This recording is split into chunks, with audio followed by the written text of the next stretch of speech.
Dewa Perang Ye-Shikai. Bab 1456. Baiklah, saat aku mengambil kepalamu, aku akan memberikannya kepada Hades sebagai hadiah. Doris yang geram mendengus dingin, tiba-tiba menggenggam trisula erat-erat, mengalirkan tenaga dalamnya, dan memancarkan aura pembunuh. Ekspresinya tiba-tiba berubah, dan ia menyerbu maju dengan langkah cepat, mengangkat trisula dan menusuk Wang Kai.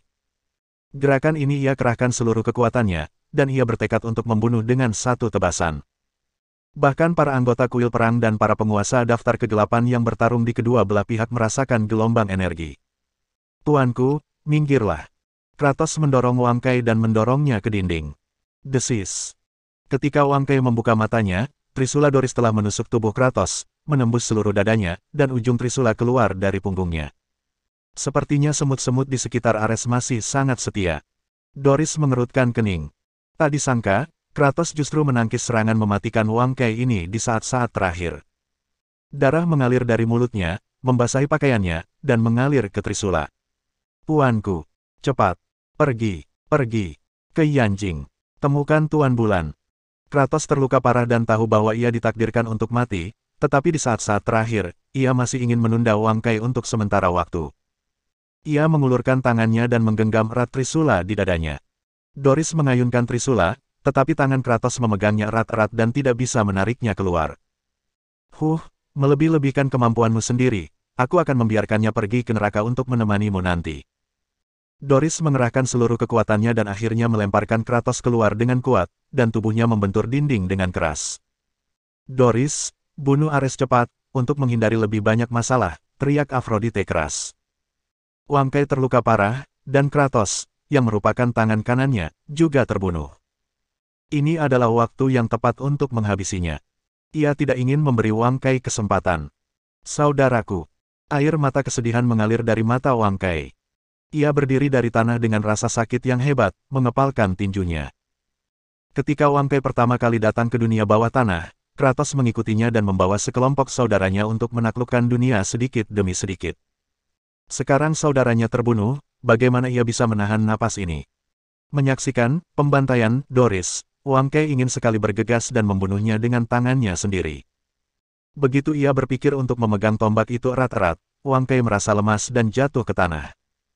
Haha, aku tidak menyangka Ares yang sombong itu akan berada dalam keadaan malu seperti ini sekarang.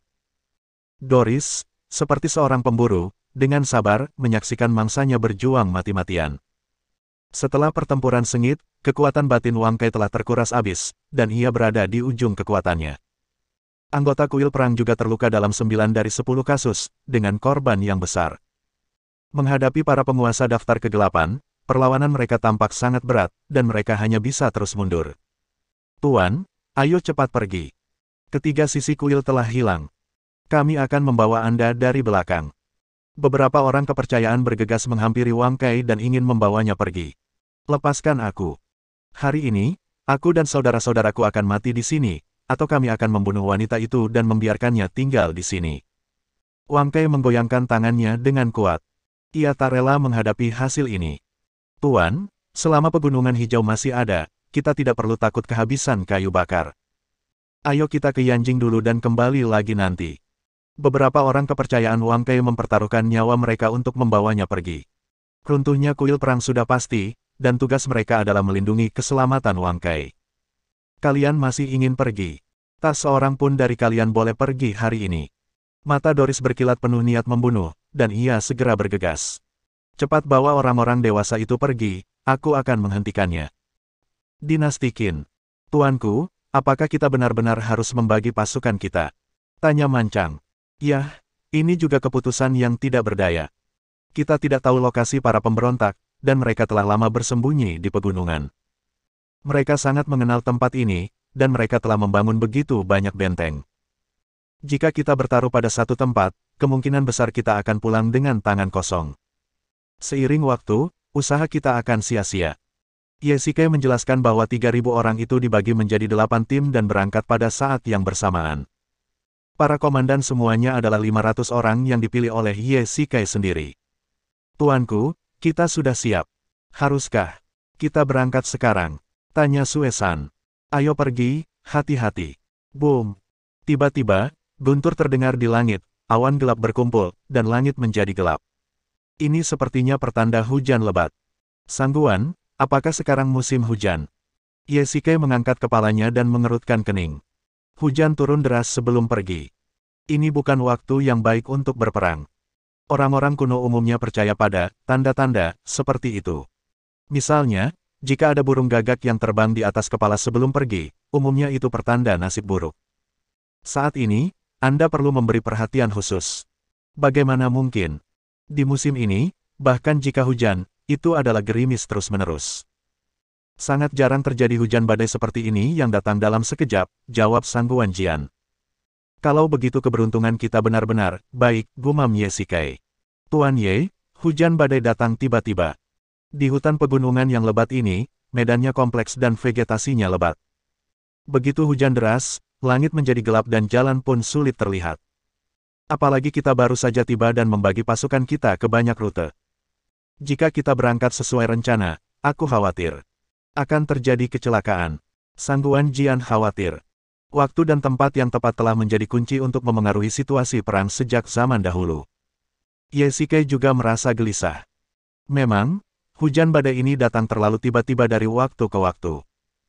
Tetesan air hujan jatuh dari langit, dari sedikit di awal hingga hujan deras di akhir, hampir hanya dalam beberapa menit.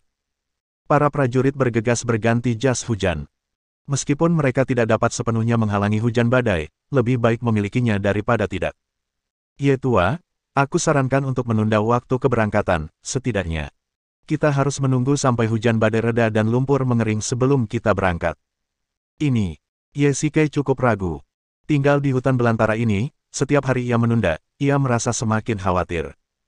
Penundaan akan menyebabkan perubahan. Namun, melihat cuaca saat ini, terlalu berisiko untuk maju dengan gegabah. Tujuannya adalah untuk menyelesaikan para pemberontak ini dengan biaya serendah mungkin. Baiklah, kita akan berangkat setelah hujan berhenti. Sekarang, semuanya kembali ke perkemahan dan tingkatkan kewaspadaan. Wus! Seseorang menyerang.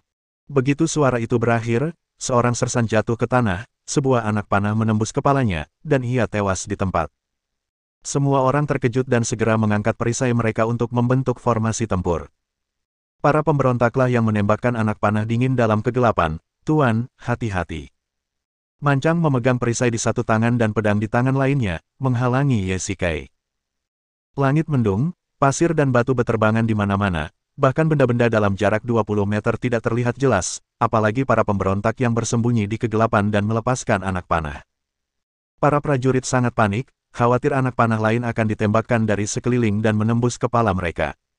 Sepertinya para bandit itu menguping di dekat sini tadi. Mereka seharusnya tahu bahwa kita menunda aksinya. Sangguan Jian berkata dengan dingin. Bab 1457. Suesan, bawa beberapa saudaramu untuk mengejar. Perhatikan keselamatan, dan kembalilah jika kau tidak menemukan siapapun, perintah Yesike. Jangan khawatir, Tuan, serahkan saja padaku. Suesan mengangguk, lalu memimpin timnya langsung ke dalam hutan dan langsung menghilang. Layaknya burung yang memasuki hutan lebat, Mancang dapat terbang melewati atap dan dinding, serta berjalan di tengah hutan lebat seolah berjalan di tanah datar, jadi Yesike memintanya untuk menangkapnya. Seluruh pasukan dibubarkan, dan para penjaga telah ditempatkan. Yesike memerintahkan seluruh pasukan untuk mundur dan memasuki kamp. Sangguan, sekarang hujan deras, ingatlah untuk menaruh jerami di lumbung, kalau tidak, jika gandum berjamur, para prajurit pasti akan mengeluh. Yesike menatap hujan lebat, kepalanya terasa berat. Dulu ketika ia berada di Longya, ia hanya mengelola kurang dari 100 orang, dan ia tidak perlu khawatir tentang masalah seperti gandum berjamur, rumah bocor, dan transportasi yang buruk. Namun setelah pergi ke dinasti Qin, sebagai seorang jenderal yang bertanggung jawab, ia harus mempertimbangkan semuanya, yang sungguh mengkhawatirkan. Jangan khawatir, aku sudah meminta seseorang untuk melakukannya. Senjata dan makanan semuanya diletakkan di atas meja untuk mencegah karat dan jamur, jawab Sangguan Jian. Ia telah merencanakan untuk bertempur dalam pertempuran berdarah, tetapi hasilnya adalah awal yang buruk, menghadapi cuaca buruk seperti itu. 2 hari kemudian, Pak Tua Ye, ini kaldu buatan dapur, minumlah selagi hangat. Hujan badai datang tiba-tiba, dan suhu turun drastis. Cuaca awalnya cukup dingin, dan sekarang hujan, suhunya mungkin kurang dari 10 derajat, dan suhu di pegunungan lebih rendah daripada di luar. Terima kasih. Yesike memberi isyarat agar ia meletakkan sup di atas meja. Biaya makanan dan sandang 3.000 orang di pegunungan sangat besar. Kavaleri harus mengirimkan perbekalan dari kabupaten, lalu mengirim orang ke celah gunung untuk menjemput mereka dan mengirim mereka ke pegunungan yang dalam. Kirim lebih banyak tentara untuk melindungi tim transportasi hari ini agar para pemberontak tidak menyerang, Yesike mengingatkan. Baiklah, aku akan memimpin orang-orang untuk melindungi tim transportasi. Namun, hujan turun sangat deras sehingga para bandit tidak bisa membakar. Dengan begitu banyak perbekalan, bahkan jika ditempatkan di sana, para bandit tidak bisa memindahkannya. Petik 2. Itu masuk akal. Sejak zaman dahulu, alasan terbesar untuk membakar makanan dan rumput adalah karena tidak bisa dibawa pergi. Karena tidak bisa dibawa pergi, mereka tidak bisa membiarkannya begitu saja, jadi mereka harus membakarnya. Tapi sekarang hujan turun sangat deras sehingga sulit untuk menyalakan pemantik api. Yesike berjalan keluar tenda, mengulurkan tangannya untuk merasakan hujan deras di langit, dan menjadi semakin khawatir. Laporkan kepada jenderal, tim transportasi mengalami masalah. Kepala garnisun meminta saya untuk datang dan menjelaskan situasinya kepada kedua komandan terlebih dahulu. Pada saat ini, seorang sersan tiba-tiba masuk dari luar dan buru-buru berkata kepada mereka berdua. Apa? Para bandit itu diam-diam menyerang tim transportasi kita. Yesike mendengar ini, dan jantungnya hampir copot. Jika ada masalah dengan persediaan, seluruh pasukan akan kelaparan. Oh tidak, bukan pemberontak yang merampok rumah, tapi karena cuaca. Apa maksudnya ini? Tanya Yesike balik. Untuk menjawab jenderal, akhir-akhir ini hujan deras dan jalanan yang semula menjadi becek. Selain itu, ada air di beberapa daerah dataran rendah. Bagian terdalamnya sudah setinggi pinggang. Sersan itu melanjutkan, Kapten kami telah memimpin orang-orang untuk mengangkut persediaan melalui jalan memutar. Saya khawatir. Ini akan tertunda beberapa waktu, tetapi yakinlah, jenderal, persediaan pasti akan tiba, dan 3.000 saudara tidak akan pernah kelaparan. Petik 2. Baiklah, Anda telah bekerja keras. Saya berencana mengirim beberapa prajurit untuk membantu tim transportasi Anda. Yesike mengibaskan hujan dari jas hujan jeraminya dan berkata dengan ringan. Terima kasih, jenderal. Saya akan kembali dulu. Yesike mengira hujan deras akan datang dan pergi dengan cepat, tetapi sudah 2 hari dan hujan tidak kunjung reda. Air hujan tidak sempat mengalir dan telah bercampur dengan sumber air asli di gunung dan menjadi air yang tergenang. Namun, ada satu hal yang baik, yaitu, Yesike tidak lagi khawatir para pemberontak akan meracuni air. Saya pergi keluar gunung untuk bertanya kepada orang tua setempat hari ini. Hujan seperti ini mungkin akan berlangsung sekitar 10 hari. Sangguan Jian sangat tidak berdaya. Mereka tidak memeriksa perubahan cuaca sebelum ekspedisi. Merekalah yang membuat kesalahan dan mengabaikan hal ini. Apa? Begitu lama? Yesike semakin khawatir ketika mendengar berita itu. Ya, hujan terus turun. Banyak tempat tergenang air, sehingga sulit untuk bergerak. Setelah beberapa hari, tim transportasi mungkin harus mengubah rute lagi. Tunggu, Sangguan, apa yang kau katakan tadi? Yesike tiba-tiba berteriak, membuat Sangguan Jian takut. Kau membuatku takut. Apa yang baru saja kukatakan? Tim transportasi. Tidak, aku sudah menanyakan pertanyaan terakhir. Hujannya sangat deras sehingga banyak tempat terendam banjir. Ya, itu dia. Yesike datang ke meja dan mengeluarkan peta. Sangguan, aku sudah memikirkan cara untuk mengalahkan musuh. Hujan ini sangat membantu kita. Yesike berteriak dan bertepuk tangan dengan gembira. Modern. Eropa, dermaga. Tuan, bagaimana perasaanmu? Beberapa pria berlumuran darah membantu Wang Kai masuk ke ruang kargo. Mereka semua adalah anak buah Kratos dan orang kepercayaan Wang Kai. Jangan khawatir, kau tidak akan mati untuk saat ini. Suara Wang Kai terdengar sangat pelan, wajahnya pucat, dan darah di lukanya telah mengering. Ia terluka parah dan tenaga dalamnya terkuras habis. Lebih penting lagi, semangatnya sangat buruk dan suasana hatinya sangat buruk. Kematian Kratos merupakan pukulan berat baginya. Ia bersumpah jika ia tidak bisa membunuh Doris, ia tidak akan menjadi manusia. Namun kini, ia bukan tandingan Doris, dan bahkan sarangnya pun hancur. Tuan, kita sekarang sedang diincar oleh Doris dan Aphrodite. Jika kita berangkat dari bandara, mungkin akan mudah ketahuan, jadi kami hanya bisa meminta Anda membawa kargo ke Yanjing. Tidak masalah, ini bukan apa-apa. Selama aku bisa membalaskan dendam Kratos, aku bisa berenang ke sana. Wang Kei menggertakkan giginya, berharap memotong Doris menjadi beberapa bagian. Benar, kita harus membalaskan dendam Tuan Kratos. Jaga dirimu baik-baik. Saat kita tiba di Yanjing dan menemukan Tuan Luna, kita bisa merencanakan balas dendam, bujuk seorang teman dekat. Saudara-saudara, ketidakmampuankulah yang telah meninggalkan kalian terlantar. Wang Kei memandang 7 atau 8 orang di sekitarnya, dan tiba-tiba merasakan kehangatan di hatinya. Ketika seseorang berkuasa, meskipun ada jutaan orang di sekitarnya yang memujanya, rasanya tidak sebaik hanya memiliki sedikit pengikut di sekitarnya ketika ia kehilangan kekuasaan. Tentu saja, sebagian besar orang di kuil Dewa Perang adalah orang-orang yang setia, tetapi sayangnya, mereka semua telah mati. Tuan, kami semua bersedia mengikuti Anda sampai mati, dan kami juga percaya bahwa dengan kekuatan Anda, kami dapat bangkit kembali. Setelah kami membunuh kedua wanita itu dan membalaskan dendam Tuan Kratos, kami akan kembali dan membangun kuil yang lebih besar. Bab 1458. Tuan, Anda harus bersemangat sekarang, mengumpulkan kepercayaan diri, dan memimpin kami kembali. Saat ini, di antara 3 istana, meskipun istana Hades tanpa pemimpin, keempat Jenderal Hades semuanya ada di sana. Meskipun vitalitasnya rusak, fondasinya tetap terjaga. Terlebih lagi, sekarang, mereka telah meninggalkan markas dan pergi ke Yanjing bersama Dewa Bulan. Kita akan pergi ke Yanjing sekarang. Sekalipun ketiga istana bersatu kembali, Doris dan Aphrodite tidak dapat berbuat apa-apa terhadap kita. Kita dapat memulihkan diri dan berkumpul kembali. Baik, Tuan, kita dapat menghubungi bawahan lama dan personel yang tersebar di Yanjing. Tuan, tolong bersemangat. Wang Kei menatap beberapa orang kepercayaan di depannya dan terkejut. Meskipun Kratos telah meninggal, ia masih memiliki saudara-saudara ini di sekitarnya. Untuk balas dendam, untuk saudara-saudara ini yang bersedia mengikutinya sampai mati, dan untuk dirinya sendiri, bahkan jika ada lebih banyak penderitaan di depannya, Wang Kei harus mengatasinya. Jika aku tidak membalas dendam, aku bersumpah aku tidak akan menjadi manusia. Qin Chao. Seperti yang dikatakan para tetua setempat, hujan tidak kunjung reda selama beberapa hari. Siang hari, langit mendung, apalagi malam hari. Guntur dan kilat terus bergemuruh, sungguh menyedihkan. Yesuke memeriksa barak beberapa hari ini. Moral pasukan telah menurun drastis. Bahkan para sersan yang berjaga pun tampak linglung. Karena hujan deras, latihan terpaksa ditunda.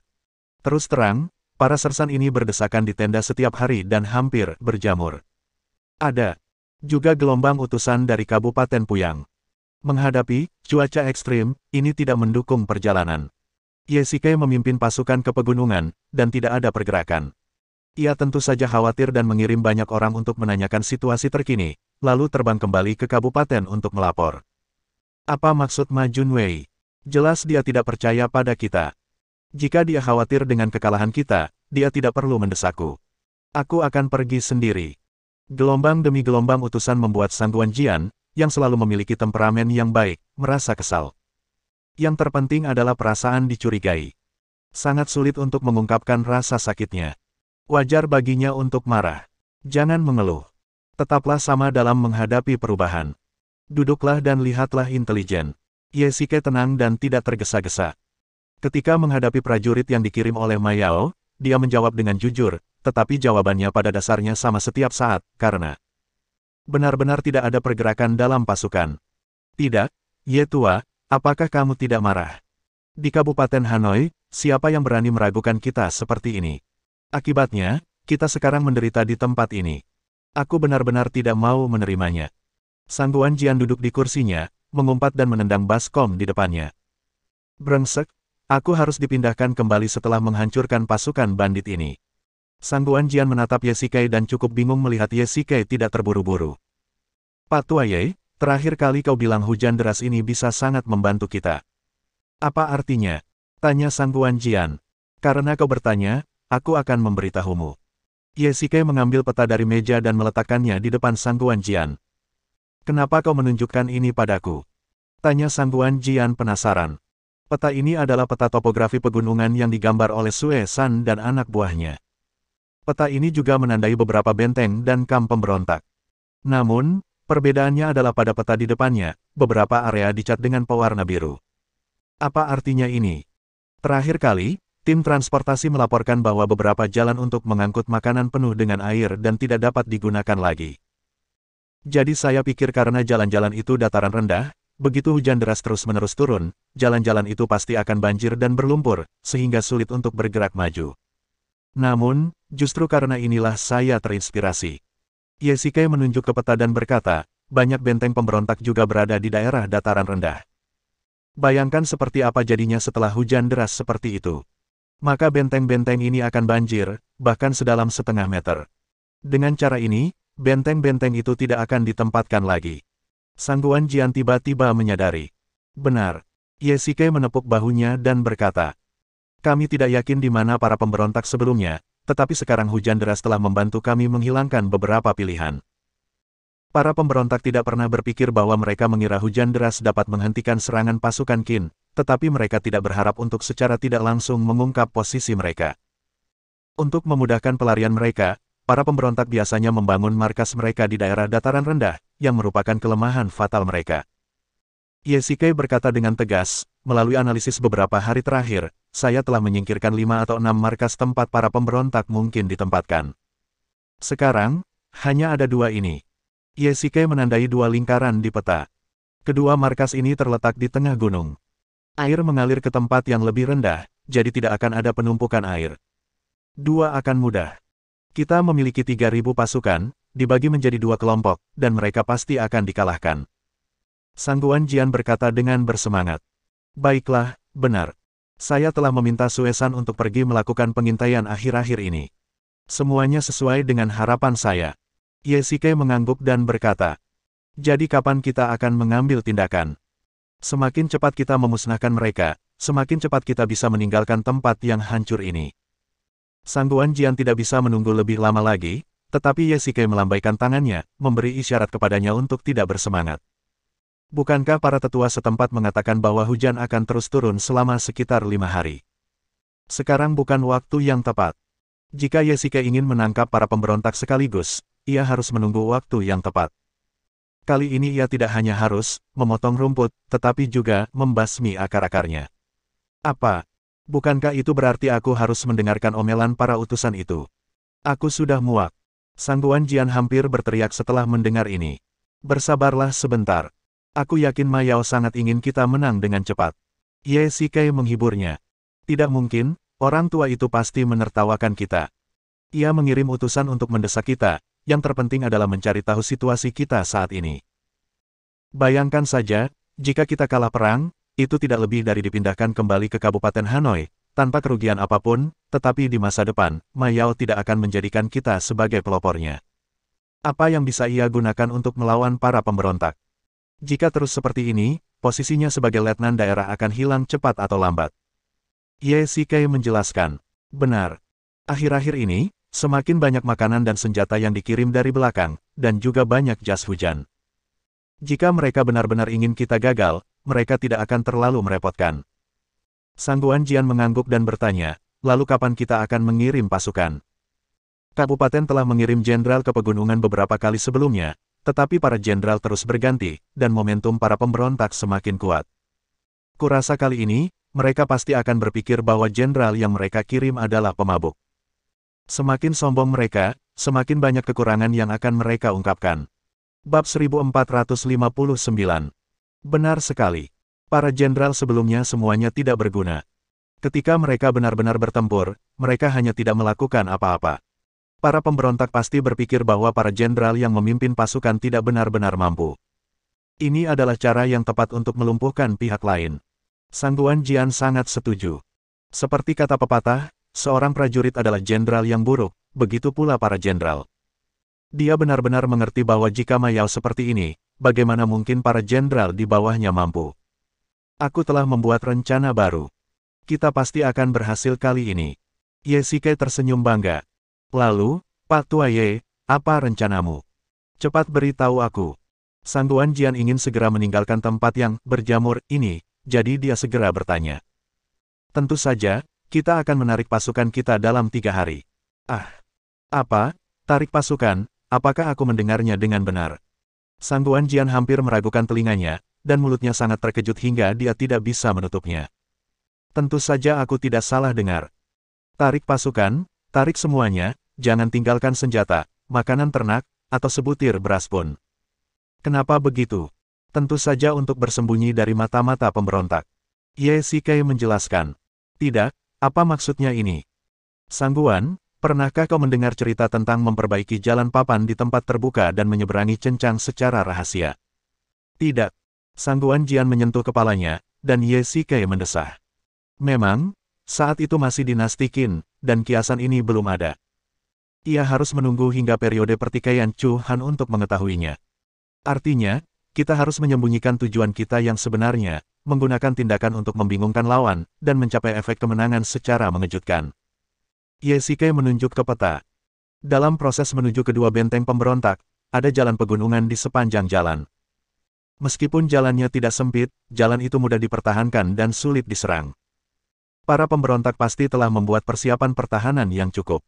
Jika mereka menyerang langsung, akan ada banyak korban. Satu-satunya cara adalah mengambil jalan memutar dan melancarkan serangan mendadak. Aku menemukan jalan yang mengelilingi bagian belakang gunung dan langsung menuju bagian belakang benteng pemberontak. Kita bisa menyerang dari dataran tinggi dan mengalahkan mereka dengan kekuatan yang tak terhentikan. Ye Shikai menggambar rute di peta dengan kuas. Bagaimana kau menemukannya? Tentu saja, itu berkat Suesan. Dia menemukannya di belakang gunung, dan tidak ada mata-mata dari pemberontak di jalan pegunungan ini. Keduanya tersenyum penuh pengertian dan saling memahami maksud masing-masing. Penarikan diri secara frontal dilakukan agar para pemberontak dapat melihat, sehingga mereka akan berpikir bahwa pasukan Qin tidak punya pilihan selain pergi karena cuaca dan lingkungan. Ketika mereka menurunkan semua kewaspadaan mereka, itu akan menjadi akhir hidup mereka. Modern. Yanjing, pangkalan kuil bulan di Istana Dunia Bawah. Banyak bagian organ dalamnya yang rusak. Dia pasti terluka parah oleh seseorang dengan kekuatan internal yang hebat. Luka-luka di tubuhnya juga cukup aneh. Sepertinya dia terluka oleh senjata tajam, tetapi itu bukan senjata tajam biasa. Dugu senior, orang ini adalah teman baikku. Dia terluka parah sekarang. Tolong obati dia tepat waktu. Jiqian membungkuk dan berkata. Selama setengah jam, Dugu Tianke terus mengomel, membuatnya lebih cemas daripada Wang Kai di tempat tidur. Haha, jangan khawatir, gadis Ji, meskipun orang ini terluka parah, dia memiliki otot dan tulang yang kuat, dan merupakan pejuang alami. Dengan keterampilan medisku, aku jamin dia akan pulih seperti baru dalam 3 hari, kata Dugu Tianke sambil tersenyum. Terima kasih, Dewa Bulan, dan senior ini atas bantuanmu. Aku berterima kasih kepada kalian berdua atas nama tuanku. Beberapa orang kepercayaan Wang Kai merawatnya sepanjang perjalanan dan akhirnya tiba di dermaga Yanjing dalam keadaan hidup. Jiqian mengetahui berita itu dan segera membawa orang untuk dikirim ke pangkalan. Dia juga sangat menyesal ketika mendengar bahwa Wang Kai terluka parah dan kuil perang hancur. Pasukan Istana Hades dan kuil Dewa Bulan telah mengevakuasi Eropa satu demi satu. Kuil perang di Afrika tiba-tiba terisolasi dan tidak berdaya. Diharapkan juga bahwa Doris dan Aphrodite akan menargetkannya. Kamu tinggallah di sini dan rawat dia dengan tenang. Saya mengerti, Dewa Bulan. Setengah jam kemudian. Gadis Ji, temanmu juga seorang kultivator. Meskipun dia orang Tiongkok, dia memiliki energi dari barat di tubuhnya. Setelah Dugu Tianke selesai merawat luka Wang Kai, dia keluar dari ruangan dan kebetulan bertemu Jiqian. Dia adalah teman baikku. Dia memiliki karakter yang jujur dan telah membantuku berkali-kali. Tolong obati dia. Jiqian keliru mengira bahwa Dugu Tianke menolak merawat Wang Kai karena identitasnya, dan dengan cepat memohon kepada Dugu. Haha, jangan khawatir, nak. Aku bukan tipe orang kolot. Lagi pula, aku sudah berjanji padamu untuk mengobatinya. Seperti kata pepatah, sebuah janji bernilai 1000 emas. Tentu saja, aku tidak akan mengingkarinya. Dugu tersenyum tipis. Baguslah. Aku perlu merepotkanmu lagi kali ini. Sebenarnya, ini bukan masalah besar. Kakek itu sering bepergian dan tidak ada kegiatan setiap hari. Kali ini aku datang ke Yanjing, aku hanya jalan-jalan. Senior, pernahkah kau mendengar tentang reruntuhan Gunung Kunlun? Meskipun aku sudah lama mengabaikan peristiwa besar di dunia kultivasi ini, aku mendengar gadis Wuyan juga membicarakannya baru-baru ini. Dugu Tianke duduk bersila di tanah, seolah-olah sedang memulihkan tenaga dalamnya. Wuyan, apakah dia juga akan pergi ke Gunung Kunlun? Tanya Jiqian penasaran. Haha, gadis Ji, kau masih menganggap Gunung Kunlun terlalu sederhana. Begini saja. Sebagai relik terbesar di Tiongkok, dibukanya Gunung Kunlun berarti perubahan, dan bahkan dapat dikatakan sebagai perombakan keluarga-keluarga kultivator. Pasti akan ada sekelompok orang tak dikenal yang akan memanfaatkan kesempatan ini untuk membuat gebrakan dan menjadi tokoh terkenal di kalangan para kultivator. Mungkin, bahkan situasi 4 keluarga besar di Yanjing akan berubah. Dugu Tianke, yang selalu santai, juga serius ketika berbicara tentang relik Gunung Kunlun. Apakah seserius itu? Jiqian telah hidup selama lebih dari 20 tahun dan hanya mendengar tentang relik Gunung Kunlun. Sekarang, setelah mendengarkan kata-kata Dugu Tianke, dia tiba-tiba merasa panik. Tidak heran Chen Yuxin bersikeras pergi ke Gunung Kunlun meskipun dia sedang hamil. Untuk memastikan status keluarga Chen di Yanjing, dia tidak akan pernah melewatkan kesempatan seperti itu. Terakhir kali, dia secara pribadi pergi ke keluarga Chen untuk membujuk Chen Yuxin agar tetap tinggal, dan dia tidak tahu apa pilihannya. Mengingat perasaan Chen Yuxin terhadap Ye Shikai, dia pasti akan mempertahankan anak itu, tetapi Jiqian ragu-ragu. Lagi pula, Chen Yuxin bukanlah orang biasa. Sebaliknya, dia sering melakukan hal-hal yang tidak terduga. Gadis Ji, kau tidak memikirkan gadis dari keluarga Chen, kan? Dugu Tianke berkata tiba-tiba, seolah-olah dia bisa membaca pikiran dan tepat sekali. Meskipun aku tidak membesarkan gadis Chen, kakek buyutnya Chen Yaozu adalah teman baikku. Aku telah mendengar sedikit tentangnya. Untuk mewarisi dan mengonsolidasikan posisi kepala keluarga, dia melakukan beberapa hal yang menggemparkan. Kali ini, aku bertanya-tanya pilihan apa yang akan diambilnya. Ngomong-ngomong, gadis dari keluarga Chen itu telah hamil selama 4 atau 5 bulan. Sayang sekali aku tidak tahu di mana Ye Boy sekarang. Bab 1460. Saat membicarakan Ye Shikai, mata Jiqian berkilat kecewa. Memang, ia telah lama menghilang, dan tak seorang pun hidup atau mati. Semua orang mengkhawatirkannya. Di dunia bawah tanah, semakin banyak orang yang percaya bahwa Ye Shikai telah mati, kalau tidak, ia pasti sudah muncul sejak lama. Jangan khawatir, Ji. Ye Shikai adalah pria yang beruntung. Terlebih lagi, dengan takdirnya, wajar baginya untuk menghadapi beberapa badai dalam hidupnya, bahkan jika itu akan membahayakan nyawanya. Dugu Tianke menyadari bahwa ia tampaknya telah menyentuh hati Jiqian, dan buru-buru menghiburnya. Petik 2. Senior, apakah Anda yakin dia baik-baik saja? Tanya Jiqian balik. Nasib Sapolang lebih menyukai pergerakan daripada ketenangan, dan itu terus berubah. Pasang surut tak terelakkan.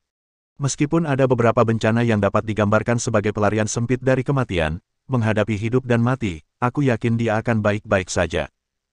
Dugu Tianke selalu menjadi peramal, paruh waktu, dan ia mengaku sebagai peramal. Kata-katanya membuat Jiqian merasa lega. Lagi pula, ia adalah guru senior seangkatan dengan Chen Yaozu. Jadi ia tidak akan bicara omong kosong. Senior, apa takdir yang baru saja Anda sebutkan? Yah, Anda tetap tidak perlu tahu. Dengan pengetahuan ilmiah modern, takdir-takdir ini hanyalah fiktif. Jangan dibahas. Melihat Dugu Tianke enggan menjelaskan lebih lanjut, Jiqian tidak bertanya. Ia juga banyak membaca buku-buku kuno dan telah mempelajari banyak dokumen. Ia juga tahu sedikit tentang takdir, jadi ia bisa kembali dan mencari informasinya. Ingat, gadis Ji, kaulah orang di balik Ye Boy. Dia tidak ada di sini sekarang, kau harus menanggung segalanya untuknya. Senior, aku khawatir aku tidak bisa melakukannya. Ingat, jika kau benar-benar menyukainya, jangan takut pada apapun. Menurutku, dia akan berubah saat kau bertemu dengannya lagi. Tianya Group, King Yu, akhir-akhir ini. Apa kau mendengar kabar tentangnya? Di kantor, Anlan dan Su Qingyu sedang duduk di sofa mengobrol, dan, dia, yang diucapkan Anlan tentu saja Ye Shikai. Sejak Su Qingyu menceraikannya, hatinya terasa hampa, dan ia tampak semakin dingin. Menghadapi para pria kaya yang datang untuk melamarnya, ia menjadi semakin linglung dan acuh tak acuh. Nona Ji bilang sepertinya ada sesuatu yang terjadi padanya. Setelah perceraian, Su Qingyu tidak pernah berinisiatif untuk berbicara langsung dengan Ye Shikai lagi, tetapi bukan karena ia benar-benar tidak peduli pada Ye Shikai, melainkan karena ia tidak ingin mengganggu Chen Yuxin. Dengan kata lain, ia ingin menghindari kecurigaan, sehingga ia mendapatkan beberapa informasi dari Jiqian, termasuk tentang keadaan Ye Shikai saat ini. Ada sesuatu yang terjadi, tidak mungkin. Ada begitu banyak orang di sekitarnya, bagaimana mungkin terjadi sesuatu? Anlan panik setelah mendengar ini. Saat pertama kali bertemu Ye Shikai, ia seperti berpura-pura menjadi babi untuk memangsa harimau, tetapi dengan cara yang sama, orang-orang yang datang menyerangnya juga datang bertubi-tubi, ada yang dari luar negeri dan ada pula yang dari Tiongkok, yang membuatnya gugup setiap saat. Kali ini di luar negeri, bukan di Tiongkok, tetapi Nona Ji tidak mengatakan apapun tentang situasi lainnya. Elena juga ragu-ragu, seolah-olah ada sesuatu yang disembunyikannya. Su Qingyu pandai mengamati ekspresi orang. Elena, yang tidak pernah meminta cuti, akhir-akhir ini juga sesekali meminta cuti. Ia juga sangat pendiam di tempat kerja, terutama saat berhadapan dengan Su Qingyu, bahkan menghindarinya. Hal ini membuatnya merasa sedikit gelisah. Apakah sesuatu terjadi pada Ye Shikai, sehingga Elena takut Ye Shikai akan menanyakan situasinya? Qingyu, bagaimana kalau kita pergi ke rumah Ji secara langsung, kita pergi ke Nona Ji, dia pasti bisa mengatakan yang sebenarnya. Anlan membujuk, tetapi Su Qingyu masih sedikit ragu. Qingyu, jangan biarkan dirimu menyesali beberapa hal. Dinasti Qin, 3 hari berlalu dalam sekejap mata, langit cerah, genangan air mulai surut, dan para prajurit meninggalkan barak dan keluar untuk berjemur. Apa? Semua orang harus mengungsi. Perintah Ye Shikai untuk menarik pasukan pun diturunkan. Tanpa persiapan apapun, semua prajurit kebingungan. Tak seorang pun menyangka perintah mundur akan dikeluarkan begitu cepat, membuat mereka tak punya waktu untuk bereaksi. Jenderal telah memerintahkan seluruh pasukan untuk mengungsi sesegera mungkin. Tenda, makanan, dan senjata harus dibakar di tempat. Jangan sampai ada kesalahan, teriak utusan itu di kamp. Meskipun mereka tidak tahu apa yang sedang terjadi, karena perintah telah dikeluarkan, mereka tidak punya alasan untuk menolak. Apa yang kalian masih berdiri di sana? Cepat dan mulai. Para prajurit membongkar tenda, mengumpulkan semua sisa makanan dan pakan ternak, serta senjata tambahan, dan menumpuknya di tengah kamp. Apa yang akan kalian lakukan? Sepertinya kita akan membakarnya. Lihat, ada lebih dari selusin saudara yang menyiramkan minyak ke atasnya. Apa? Membakar semuanya? Sayang sekali, kan? Masih banyak makanan. Ya. Petik 2. Tahu apa kau? Bagaimana kita bisa bergerak cepat dengan makanan sebanyak ini? Kita tidak bisa menyerahkannya pada bandit-bandit ini. Jenderal ingin kita hanya membawa perbekalan sendiri dan bergerak maju dengan ringan. Para prajurit membicarakan hal itu. Benar saja, sebuah obor dilemparkan, dan api langsung menyala, membakar semua persediaan. Ye Shikai berkuda ke depan pasukan, tetapi tidak ada tanda-tanda Sang Guanjian. Melihatnya datang, para prajurit segera berbaris dan menunggu perintah. Tuan, apakah kita benar-benar akan pergi? Mancang masih tidak percaya. Cuaca akhirnya cerah. Dia pikir dia akan memulai serangan, tetapi dia tidak menyangka Ye Shikai akan memerintahkan penarikan pasukan. Untuk memastikan para pemberontak benar-benar tertipu, hanya Ye Shikai dan Sang Guanjian yang tahu tentang rencana ini. Jika ada satu orang lagi, Sue San lah yang bertanggung jawab atas pengintaian awal. Tentu saja, apa kau pikir aku bercanda? Mancang, dengarkan perintahku dan pimpin tim untuk berangkat menyusuri rute menuju gunung. Aku mengerti. Pada saat yang sama, jauh di dalam gunung, Sang Guanjian memimpin 1000 tentara dan pengawal pribadinya untuk mengikuti jalan yang ditemukan Sue San semalam, dan menyembunyikan pasukan utama di belakang gunung. Para prajurit ini dipilih dengan cermat olehnya. Karena pasukan ditempatkan secara terpisah sebelumnya, bahkan jika 1000 tentara hilang, pasukan utama tidak akan dapat menemukan petunjuk apapun. Sang Guan Junhou, lihat, para bandit itu semua ada di pangkalan di bawah. Sue San menunjuk ke kamp di bawah dan berkata, seperti yang diduga, ada banyak patroli pasukan pemberontak di kamp itu, yang persis sama dengan intelijen pengintaian. Yang mulia, ini langkah yang sangat cerdik. Para bandit ini telah menyerang kita secara diam-diam sebelumnya. Kali ini, beritahu mereka bagaimana rasanya diserang oleh orang lain. Para prajurit di belakang melihat perkemahan dan langsung memahami rencana Sang Guanjian. Mereka diam-diam merasa bangga. Kini setelah berada di titik tertinggi, mereka dapat melihat seluruh perkemahan dengan jelas. Begitu mereka menyerbu turun, keadaannya akan seperti harimau turun dari gunung, menghancurkan semua yang ada di jalurnya dan tak terhentikan. Semua pasukan, diamlah. Sekarang bukan saatnya kita menyerang. Tetaplah di sini dan tunggu sinyal untuk menyerang. Bersambung.